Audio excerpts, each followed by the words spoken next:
T-Dog, J-Boy, and me, I'm Lugs. Our pride and joy is pumping our mugs. Be careful, kids, it could get rough. We're flipping our lids on sports and other stuff.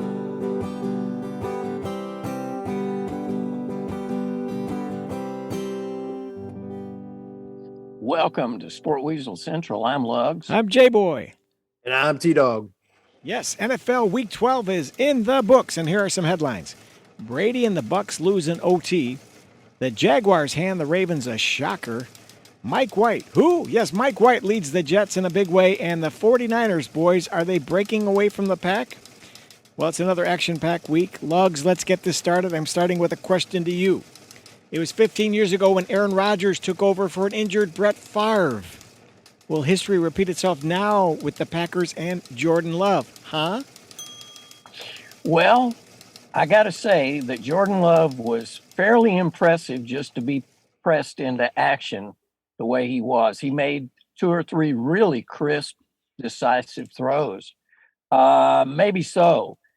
For the first time, when I saw Rodgers running back out without his shoulder pads, and just they showed him on the sideline, and the look in his eyes, for the first time, I really thought, this is it for Rodgers. Whatever happens, if he can go and they can get respectable, whatever. If he can't, then they've got to go with Jordan Love. But I don't think Rodgers will be back in a Packers uniform. I just don't. He didn't look like he wants it. And plus he's just beat up at this point. So it was an interesting moment. It was like the passing of the torch, sort of, the way that it was passed to him from Favre. So, T-Dog, did you see it that way? No, I didn't see it that way. Aaron Rodgers, if you look at it, even banged up and nicked up, he played relatively well considering the nature of the situation. I think, considering his hand was messed up, and not surprising. You get players like Rodgers, like, who really want to emphasize, like, well, I'm hurt with my hand. But to be fair to him, like, he gutted out as long as he could. You could tell he was clearly in a lot of pain, and he was playing through it. And look, they hung with Philly for most of the game, so give him credit there. The one part I won't give him credit is, Jalen Hurts ran for 100 yards in the first quarter, not even half the first quarter. They ended up allowing 363 yards of rushing and 3 rushing touchdowns by the Eagles. So I don't know. And again, they've gone through different defensive coordinators. I don't know what it is about the Packers and not being able to develop a defense, because I think the talent is there. They're like Cleveland. There's too much talent that I think is legitimate, that there's definitely a coaching problem. Not focused, huh? I don't know. It's very bizarre to me. That being said, I think Jordan Love played well in the short time he was in there. I'm not gonna blow it out of hand, because by the time he came in, Eagles probably maybe played a little too lackadaisical, but they had like a big enough lead.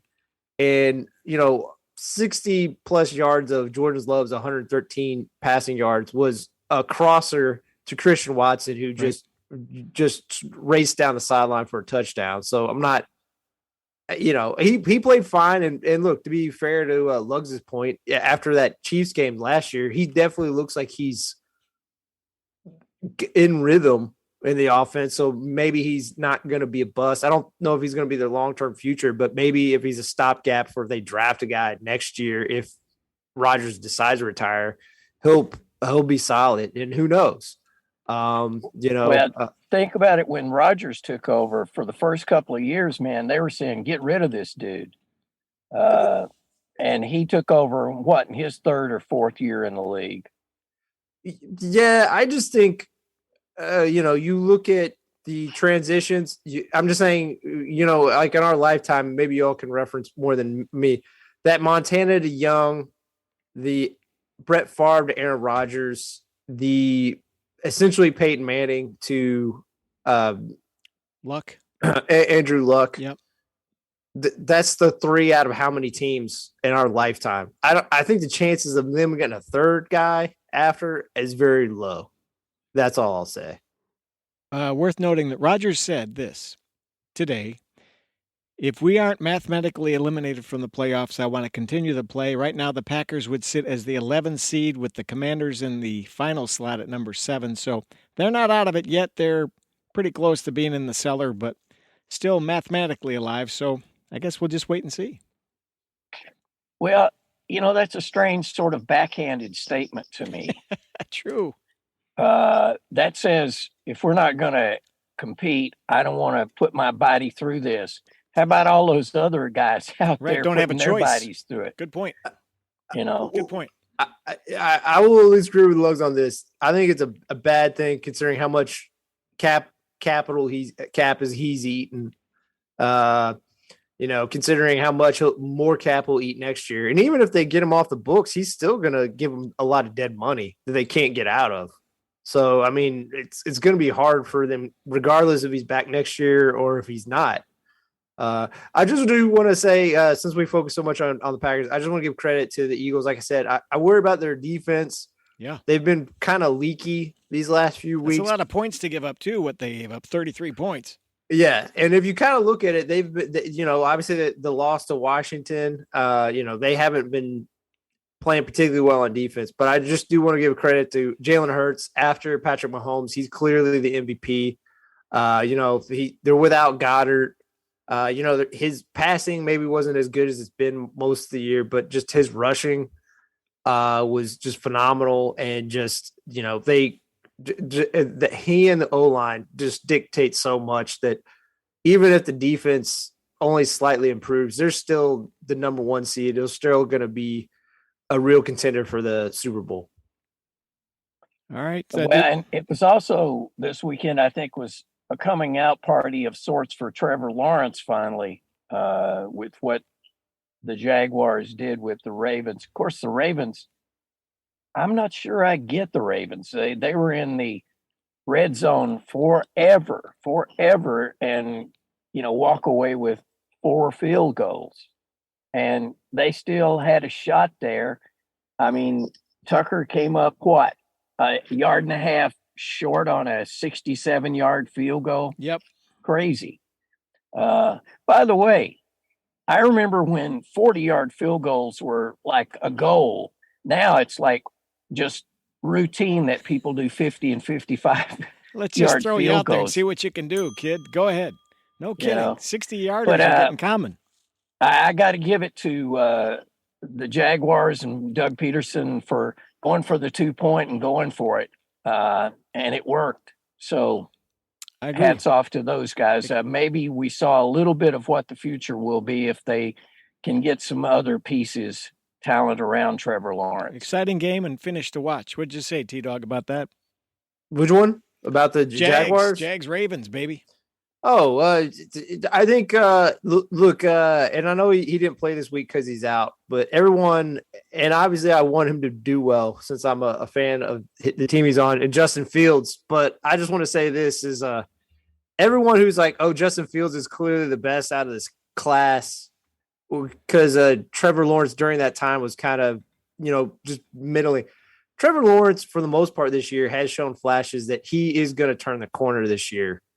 Probably more consistently through all of the weeks he's played than any other quarterback. So and now that he has Doug Peterson and not Urban Meyer, whatever the hell Urban Meyer did, I don't even know. Because even if you look at his wide receivers, Christian Kirk is a fine talent. Obviously, maybe he was overpaid, but he's a fine talent. Zay Jones was paid decent money, but he's been on the scrap heap of multiple teams. Like, he's a journeyman to some extent. I'm not saying he doesn't have talent, but and Marvin Jones. Marvin Jones has been a great wide receiver for Cincinnati and Detroit, but he's kind of in the twilight of his career. So like he doesn't even have that many weapons. And then probably his best weapon, Travis Etienne, he was injured for most of the game. Yep. So he did this comeback against. Look, I will say this: Baltimore has a lot of talent on defense, but the thing you do worry about is they gave up 18 points in the fourth quarter to the Jags. And this has been a consistent thing. You go back to the Dolphins game and a few other of the games this year. They are giving up a lot of points in the fourth quarter. And it's funny because, you know, they got rid of their longtime defensive coordinator, Wink Martindale, and were trying to just put it on him that, you know, the defense didn't work because of him. And they brought in actually University of Michigan's, who they kind of lent out to Michigan last year, McDonald. When you look at the talent again on defense, they should be a lot better. Their secondary, I don't know what it is about their secondary. Marcus Peters is talented, but he can be got because he's a guy who's too much in trying to be a ball hawk and not really play. Humphreys is still good, but other parts of their secondary, I think, can be had. And, you know, yeah, Trevor Lawrence, just, you know, that last drive, and then you got to give it up to Doug Peterson going back to his time in the Eagles. He's one of the more aggressive coaches. Doesn't want to give, you know, really Baltimore a shot. And they gave him the kill shot with that two-pointer to Marvin Jones. So, and my favorite thing is, do you all agree? There's probably one Ravens fan that when Tucker missed, they're like, stupid Justin Tucker. Bro, I'm sure. So, well, put your crystal ball on, and maybe we'll talk about this in the offseason. But, man, you can't win with a running quarterback, throwing that out there. But does this stop Lamar from getting that big contract? No. Look, he's definitely had games where he's been at fault to some degree, but I'm not going to say he's not accountable to some extent, but you look at their offense is just not that good. And I mean, his best wide receiver is Deshaun Jackson, who they just picked up off the streets and is clearly in the twilight of his career. You know, they let Hollywood Brown go. And to be fair, I don't know if Hollywood Brown's a number one. I don't think he is. So maybe it was smart of them to get rid of him, but like still, like they lost a weapon. And Rashad Bateman, who showed flashes early in the season, he's been out and injured. So you look at outside of Mark Andrews, they don't have a wide receiver. And Gus Edwards is coming back from an injury. J.K. Dobbins, who, you know, from watching him at Ohio State, is so explosive out of the backfield. He's been, you know, he had a horrific injury last year, and he still hasn't really been able to come back from it. Lamar can only do so much. So I just think, kind of like what Luggs said, no, like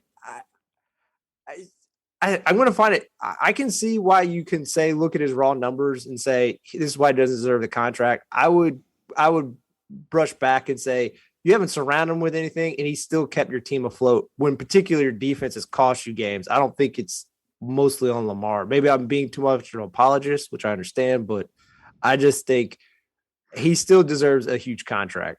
So, Luggs, after Deshaun Jackson, man, you were the next phone call they were going to make. You know. So. Well, also in last night's game, Mark Andrews uncharacteristically dropped some passes that were on the money. Lamar had some shots on the money for scoring drives, and he didn't get any help from even Mark Andrews. So his guy. Well, it's his only guy. Right. That's you know, what's sad. I was going to say the other coming out party is like the second or third for Mike White. How about that? I don't know how many it is, but the Western boys, you know, they seem to be holding their own with the Zippy Zappy and Mike White. Zippy Zappy. What do you guys think? Are the Jets for real going forward? They got a tenacious defense. If Mike White can perform, that's a likable team right there. Well, now let's go back. I know you boys don't want to hear it, but Chicago's defense, seriously, it's Swiss they're cheese. Probably what are they, 29th in pass protection? How many 22nd? teams are in the league? They're somewhere down there. Yeah. Yeah. So you can't put that much into it, but I would play him over Zach Wilson. I think what he gives you is a guy that has developed a professional arsenal. He knows how to make certain passes really well, and he stays within the offense. Zach Wilson is a guy he's looking for the big shot. He wants to take the kill shot, and that's great if you got the receivers to do it. The receivers are young, so I'm just going to say I would start Mike White until he bottoms out, and then maybe you come back with Zach Wilson. I don't think you go off of him completely. I think his skill level is better than Mike White's, but I think Mike White's developmental, his looking at progressions. I don't think Zach Wilson's at a point of looking at progressions yet. Okay, T-Dog. So Zach Wilson, though, I think got dinged as much for his post-game comments last week in a negative way that they said, ride the pine, my friend. Here comes Mike White. What do you think? I think, it definitely had a lot to do with that. I'm going to paraphrase. The reporter essentially asked him, do you think you did enough to help the defense win? And he said, yes. And the team only scored 3 points. Now, the thing that makes it worse is a player on the special teams, they apologized for it, like allowing that touchdown to happen by New England, which is understandable. I don't know if it was their fault. Because, again, I mean, look, to be fair to the coaching, why do you kick it straight down the middle? Why don't you kick it out of bounds, considering you held them to 3? Why are you kicking it down the middle? True. Right? True. So I think a lot of it goes on coaching. Anyway, Carl Lawson, a defender for Jets, he jokingly enough, I mean, he said it seriously, but it was comical. He was mad they allowed Patriots to have 3 points, which is like, all right, you held the team to 3 points. There's no reason to be mad. But anyway, just his lack of maturity, and just you can tell from some of the talks afterwards that Garrett Wilson, the rookie, I mean, this is a rookie wide receiver, just fed up last week. And, he had a big game this week. He had 92 yards, 2 touchdowns. Right. Elijah Moore, who has been on the side of a milk carton all year, all of a sudden explodes because he has a quarterback, like Lug said, who has anticipation, is a quick processor of going through his reads and noticing what the defense is doing and adjusting to what the defense is doing. And kind of like what you've both said, like, look, Chicago, they traded away Robert Quinn, probably their best pass rusher. They got rid of their best linebacker. Yeah. And their 2 guys they took top of the draft in Kyler Gordon and Brisker, Jaquan Brisker. Yeah. They were both out with concussion. And then early in the game, Eddie Jackson, their other starting safety, he got injured. He's probably out for a significant amount of time, if not the rest of the year. I mean, they were a bad defense to begin with, but when you lose 5 starters, but again, kind of going back to what you said, was telling, they knew going to this Bears game, this was probably a get-right game. They could have built up Zach Wilson's confidence, but they wanted no part of it. They want to clean the slate, get another quarterback ready to take them down to the stretch run of the season because they have a legitimate shot of making the playoffs. So, I mean, White looks like he has a lot of swagger, even on the sideline, walking around, Yeah. It looks he real looks to me. like a professional football player. Indeed. And when you're helming an offense that only gets, 2 or 3 yards in a half, in the second half, the Jets, they only got 2 or 3 yards. I mean, seriously.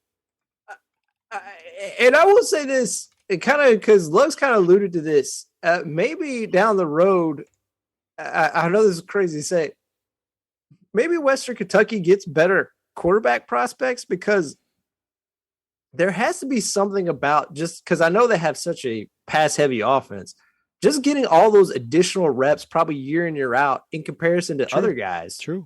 Right? And also, a lot of their wide receivers aren't as talented as like the top level players, so they have to throw with anticipation. Because I feel like when you see like guys like Zach Wilson and even Justin Fields, they have such great receivers in college that they just throw when guys are open. They don't ever have to anticipate in college. And they don't have to, you're right. They don't have to throw them open. I mean, like a real good quarterback will throw the ball where the receiver can get it.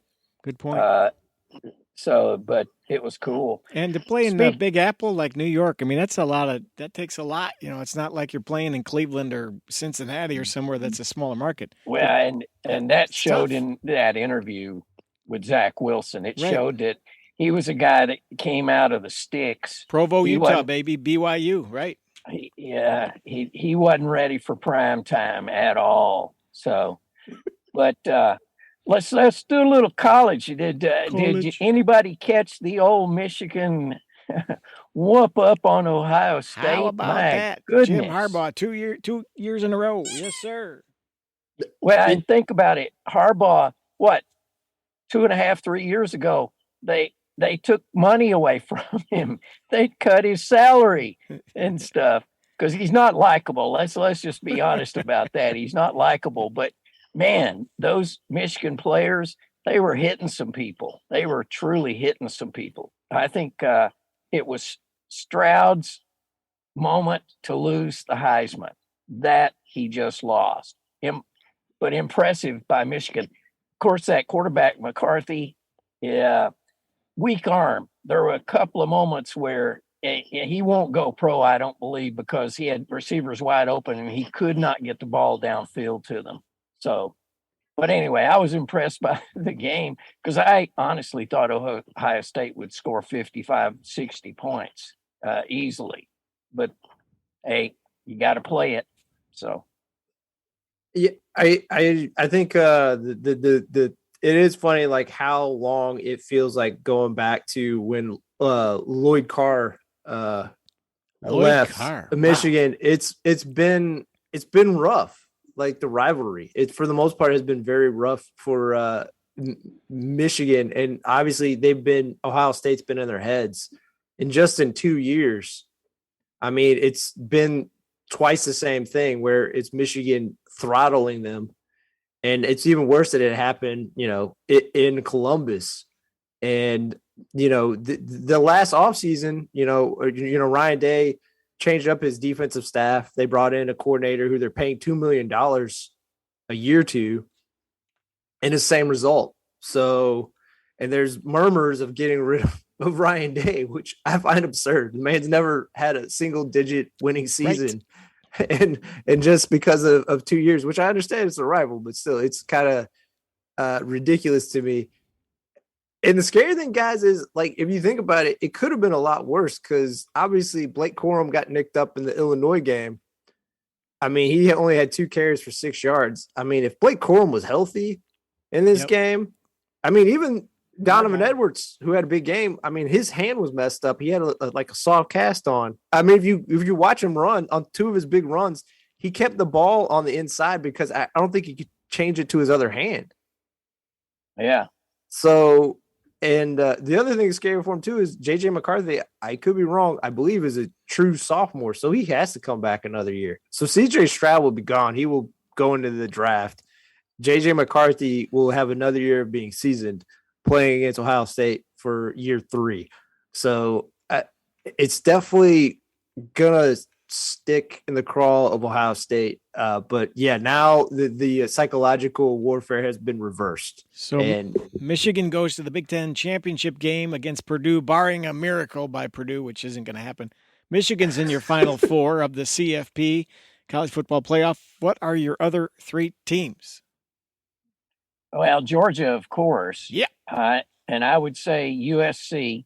Speaking of Heisman Trophy, I don't know if you saw that USC Notre Dame game, but Caleb Williams, hey, he is another Mahomes. There was one time where he had to circle completely around behind everybody. I mean, he ran like 80 yards to get 20. That was the Heisman moment. But to get back to your question, USC, Georgia, I would say Michigan. And I'm going to go out on a limb here and say TCU. I agree with that. four that I would go with at this point. What do you say, Oh, T-Dog? Yeah. I would say the three that are locked, I would say, are definitely Georgia, Michigan, and TCU. USC is intriguing because they're going to have to play Utah, who I believe they lost to earlier in the season. So that extra loss might cost them. I think in that spot, maybe they'll step up and they won't be sure to lose it, but we never know. If they lose, though, that's where it opens up the conundrum. Like, does Alabama get back into the talk? A 2-loss Alabama. What do you think? I don't know. I don't think so, but LSU got battered, so I think they're 9-3. So they're and to be fair, that this committee's never had a 2-loss. But do you reward Ohio State, who has 1 loss? But I mean, when you look at who they've beaten outside of Nobody. Penn State, I don't know. Outside of Penn State, they haven't beat anybody. true. no. And I think then you got to go with Alabama if that's the scenario. I mean, I actually agree with Lugs. I honestly think I would rather put a 2-loss Alabama team over Ohio State, because I just think Ohio State, some of it you could say is not on their fault, but like the Big Ten outside of those top 3 teams, I don't know who's really that good. I'd probably still have USC if they kept it close and lost to Utah over either one of them, because they're at least playing in the championship game. They shouldn't get knocked for having 2 losses, where Alabama had 2 losses in 12-game span, where USC were 11-1 in a 2-game span. So it would have been a lot clearer if Clemson didn't crap the bed against South Carolina, but that didn't end up happening. So, but given the chance, the committee would always like to see Uncle Nick Saban and the Crimson Tide, wouldn't they? I mean, they draw people to the tube. For sure. Yeah. Yeah, that's why they got rid of the computer. The BCS would sometimes be like, well, this is what all the data tells us. Is like, yeah, but that team doesn't draw people into the stands. Exactly. Right. Boise State, Cincinnati. No. TCU even is on the edge of no. Yeah. They have to be really, really good. TCU does. And they are. What's that kid's name? The quarterback, I forgot. TCU. I can't remember his name, but he Duggan, was impressed. Max Duggan. Yeah, I keep trying to remember the Duggars family or something. Max Duggan. Oh. No, he's actually the nephew of the famous wrestler Hacksaw Jim Duggan. Hey, cool. Not really. I'm just joking. For our listeners, I like it though. I like that idea. For our listeners, the Duggars, that's another podcast. Find it somewhere else. And by the way, with TCU getting in, if they do, that's going to open up the question All America will ask, what the hell is a horned frog? Well, especially, did you see the helmets in that game? Yeah. I couldn't. It looked like what was that? Roadkill. It was like just this sort of splat-looking thing on the helmet. That was strange to me. Looked like the Tasmanian devil drawn the wrong way. I'll just be happy when USC makes it. Hopefully, that we can finally celebrate. In the time we've been doing this is the first year the Pac-12 didn't slip on the banana peel. They actually got in. Right, and now USC will be out, so that'll go away. It's like they're going to the Big Ten anyway, which will get all of us totally confused. Okay, Hey, Lugs, let's do a little sports of yesteryear. We'll come back, do a little more NFL football. What do you say? Ready? All right. Here we go. Here comes your big open on Sports of Yesteryear. We go way back. It is blue. What is it, a Ford Falcon you're driving these days? I think that's what it is. Here he comes with those reports. Go ahead, Lugs, take it away. All right. 1895, America's first auto race, speaking of cars, organized by the Chicago Times-Herald. Chicago to Evanston and back, 6 cars, 55 miles. Frank Duryea wins at a streaking 7 miles per hour. That's right, 7 miles per hour. 1938, the 4th Heisman Trophy is awarded to Davy O'Brien of Texas Christian, quarterback. 1956, Shirley Strickland Delahunty of Australia retains her 80-meter hurdles Olympic title. and with an Olympic record beating German Gisela Birkenmeier by just 0.2 of a second at the Melbourne Games.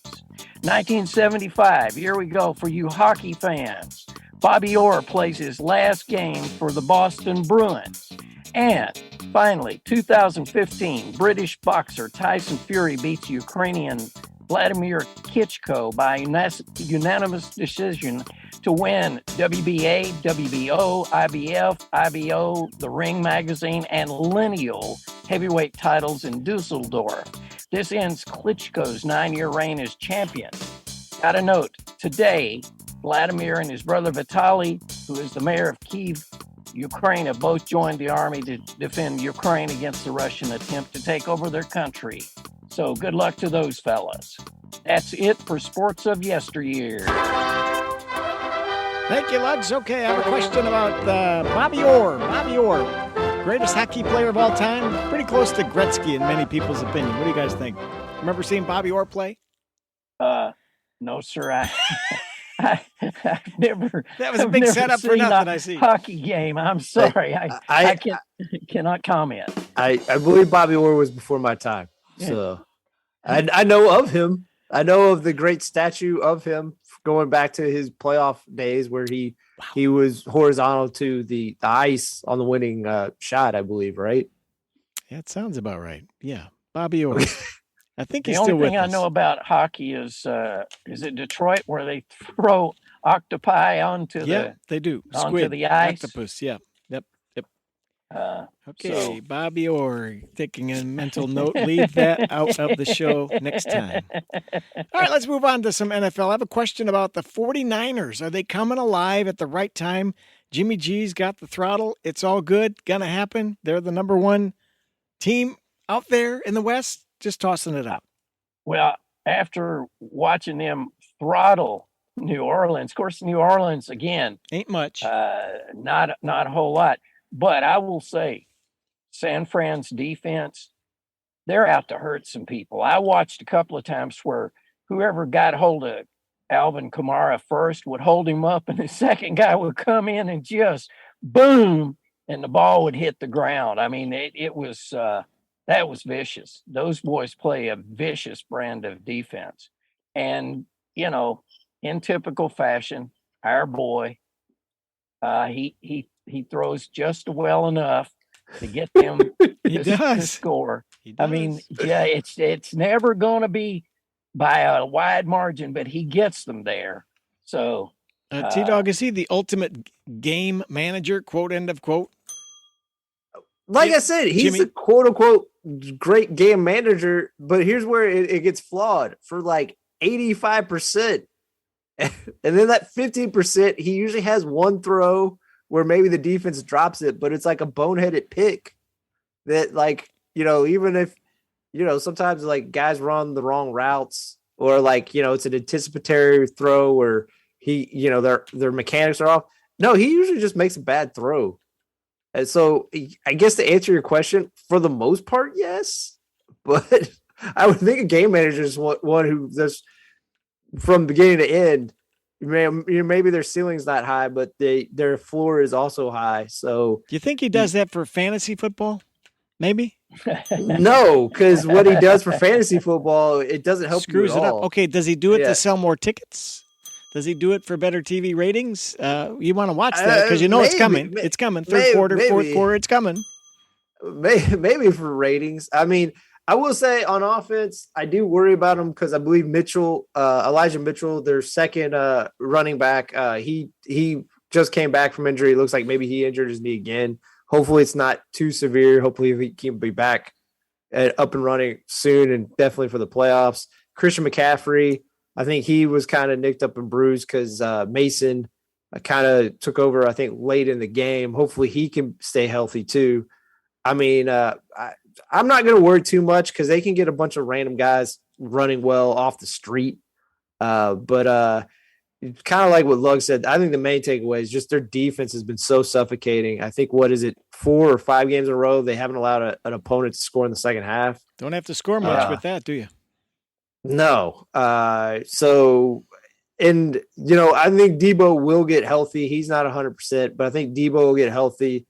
And obviously, as this goes back to last year, Brandon Ayuk took the next step last year. So I know in terms of their numbers, they're not going to show it. I think in terms of talent level, Debo and Ayuk are 1A. There's not a lot of teams that have two guys who could be number one receivers on multiple teams. So they have that going for them. And Kittle is, when he's healthy, he's probably the best all around tight end, what he does with his blocking and receiving. So yeah, they have a lot of great components. And with the Eagles and the Cowboys, they're clearly the three teams that are actually competing for the Super Bowl. I hate to say after that, I don't think there's really – the Vikings are kind of in the mix, but I think there's a clear delineation between those three and the Vikings. And then to be fair, after the Vikings, I don't think anyone else matters after those four teams in the NFC. Agreed. Well, I'd say Cincinnati has a shot. Well, that's AFC. Okay. You're just talking NFC. Yeah, I was just talking. Okay. Yeah, I mean, if we want to get into that game was an important game. Yes, very much so. Go ahead. It's just, last year, some people said they got lucky. The Cincinnati Bengals they proved it again that even though he got sacked 8 times last year, it shows you night and day how much that offensive line has really stepped up in terms of their acquisitions and also just how that offensive line developed. He went from having like 9 sacks last year. He was only sacked once. Joe Burrow, and their running game yards aren't glamorous. They ran for like 108 yards, but they averaged 3.9, but they understood it was important to maintain balance against a well-coached and defense in the Titans. And, they didn't have Jamar Chase, but T. Higgins, again, kind of going back to the 49ers thing, they have a 1A in T. Higgins. T. Higgins be number one receiver on a lot of teams. He showed it with his touchdown pass where he just skied up for a jump ball and just plucked it, bodied the guy out, and fell in the end zone. And that was the big difference in them winning the game. Still credit to Tennessee. They hung around. And they're a well-coached team, and they're going to be a tough out for a lot of teams. Plus, they'll win their division, no question, right? They'll win the AFC South, it sure appears. Yeah, I feel they're the 5th best team in the AFC. I think if you're looking at it now going forward, it feels like obviously KC, the Bills, I think Miami, how Miami's been playing, and then Bengals are your top 4, and then Tennessee's right behind. They're the one team. I don't think they're on that level, but they're well coached enough and they have enough talent that they can beat those top 4 teams. After those top 5 teams, I don't think any of the other teams. I think there's some good teams, but I just think when they take on those top 5s, they're not going to win most of the time. So the Bengals have won 3 in a row. Lugs, I think they're peaking, man. They're making the move at the right time. The Bengals. Yeah, I do. I don't know if they're bound for the Super Bowl or not, but they're a quality team, and T-Dog's right. They're giving our boy a chance to get through his progressions, find people. And he's not having to run for his life. So I'm impressed. Just wanted to note an interesting statistic I saw. At this point, Carson Wentz, who hasn't played for a month, has a better passer rating than Russell Wilson. Think about that. Russell Wilson. Yeah. I mean, it's like he's like number 31. He's a footnote in this season. I mean, it's just strange when you see defensive guys coming over and raising hell with a quarterback. That just wouldn't ever happen because, quarterbacks usually have the juice. That it's over for Russell Wilson. It's done. Whatever they have to do, the Walton family are going to have to eat that contract and get themselves a quarterback. And get rid of those action figures in aisle 23. That's right. So I want to say this, though, before we move on from Joe Burrow, just to make a point of reference to our listeners.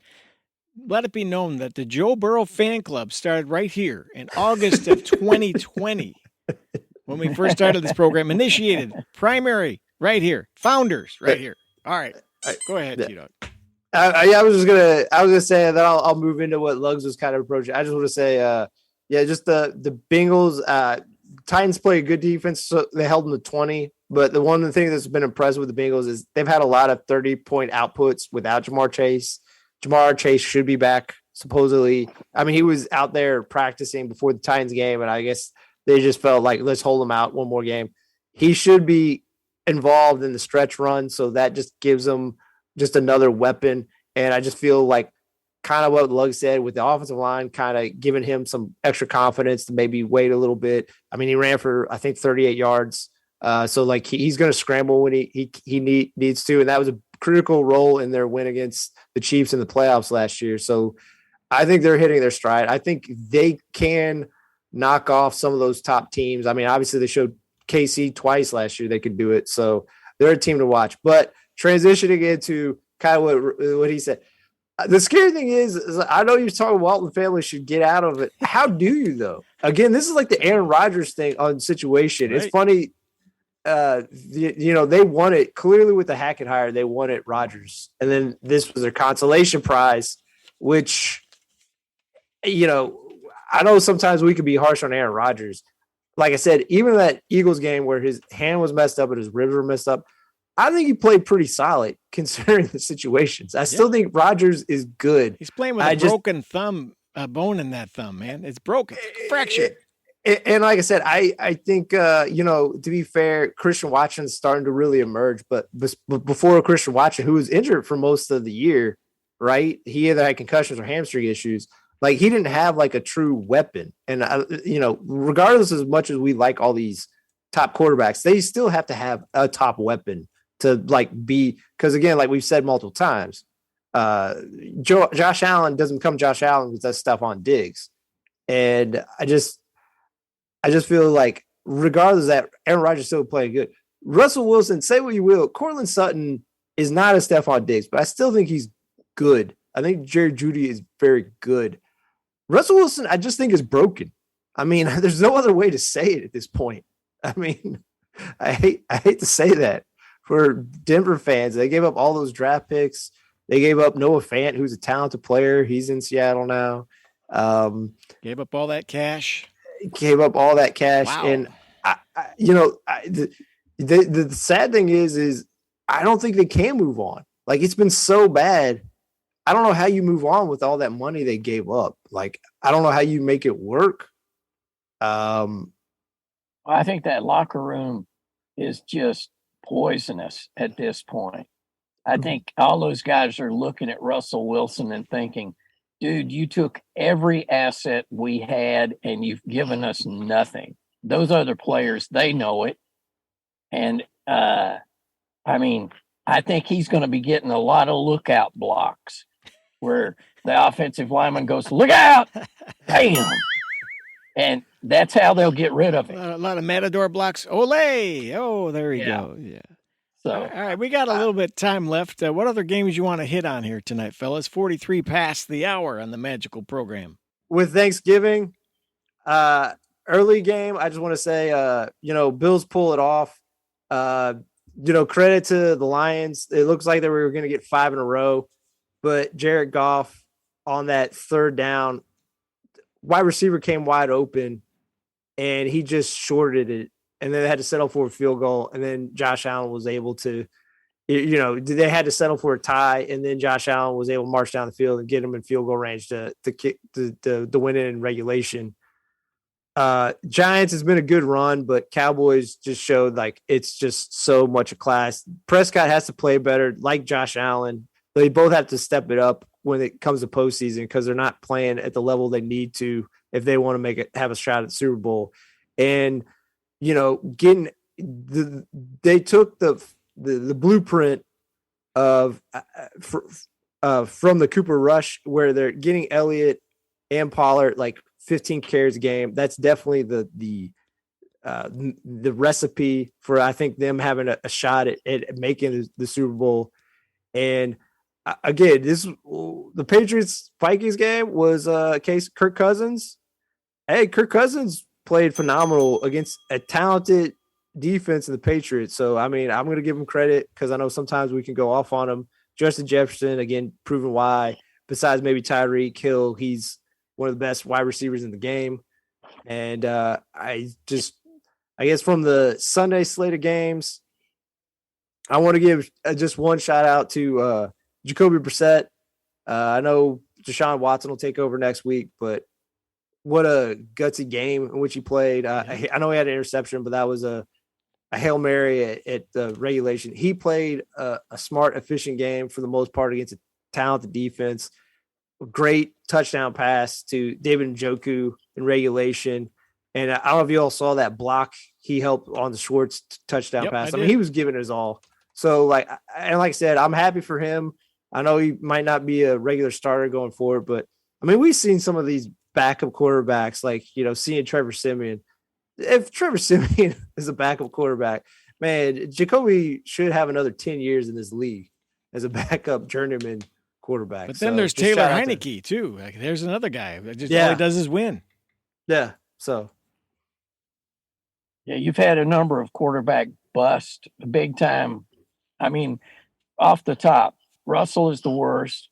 Probably our kid, Kyler, out there in Arizona is second. And I think, honestly, Rodgers is 3 on that list. They all got their big paydays, and they haven't delivered. Now, of those 3, Rodgers is the talent. He is the talent. But I think one of the advantages for Jordan Love, was that Rodgers didn't show up for any of the practices. And so Jordan got all those reps. So he got to grow some, and it showed. Yeah, no, that's true. Yeah. I guess the only thing I will say, kind of typing on the Chargers Cardinals, since you brought up Kyler. I know they won the game, but I just want to say, guys, I know as big a supporter as I am on the Chargers, particularly the beginning of the year where I said they would win the division.